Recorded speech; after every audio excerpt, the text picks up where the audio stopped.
If you're looking to get massive muscles, you need to be mixing in drop sets.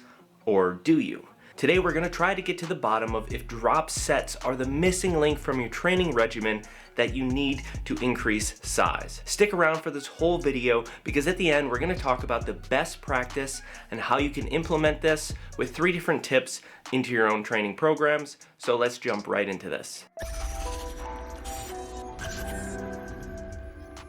Hey everyone, welcome to Science Based Fitness. My name's Adam. Thanks for checking out the channel. Today's video, like I just discussed, we're covering drop sets. I'm someone that grew up doing drop sets as a finisher for bench press, for arms, but is it an effective way to grow the muscle? Is there scientific literature that shows this? For those of you who do not know what drop sets are, here's an example. So I have 3 10-pound weights on this EZ bar. I'm going to do bicep curls until I'm at or close to failure. I will set it down, pop 10 pounds off, and repeat till I'm close to failure, and then pop another 10 off each side and repeat. I'll do this until I'm at just the bar.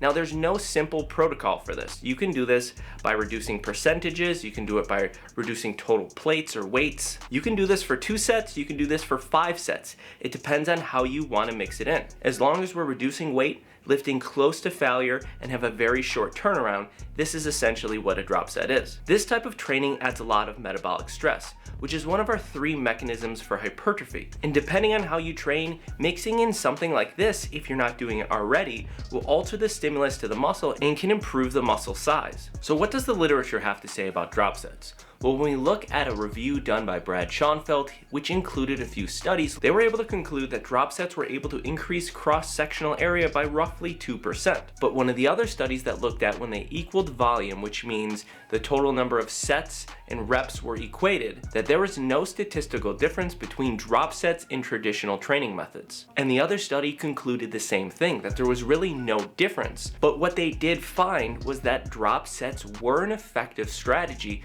to grow the muscle, and they were able to conclude their workout in a faster duration than the standard lift. So theoretically, we're adding more metabolic stress, and there's more time under load or time under tension, which is another mechanism we can use to increase hypertrophy. Research does seem to support that drop sets are an effective way to grow your muscle, but is it more effective? That's still up in the air. So I do want to point out a couple methods that you can use to implement drop sets into your training today.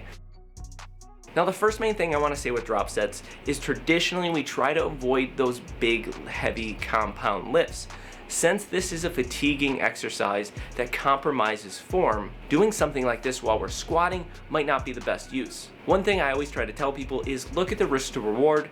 Compromising your form in a position like this where you're more vulnerable probably doesn't make the most sense. One of the studies that found the most amount of muscle growth with drop sets actually looked at the triceps and doing a simple tricep pushdown or tricep extension. Those single joint movements might be a more effective way where you have more control and there's a less of a chance of injury. And the second tip here is mix drop sets in at the end of your workouts. That's because when we finish a drop set, the amount of metabolic stress is so great, the recovery time until you're ready to lift again with that muscle is a lot greater than a traditional set. When you program this into your workouts, do it in a smart way and put it at the end of your workout. And my final point here on drop sets is that this isn't something you have to mix in every single workout. Obviously, I show that it can be an effective strategy, and if you're trying to save time, you can use it. You can plan this accordingly and however best fits you. All right, guys, that's it for today's video. I hope you guys enjoyed this.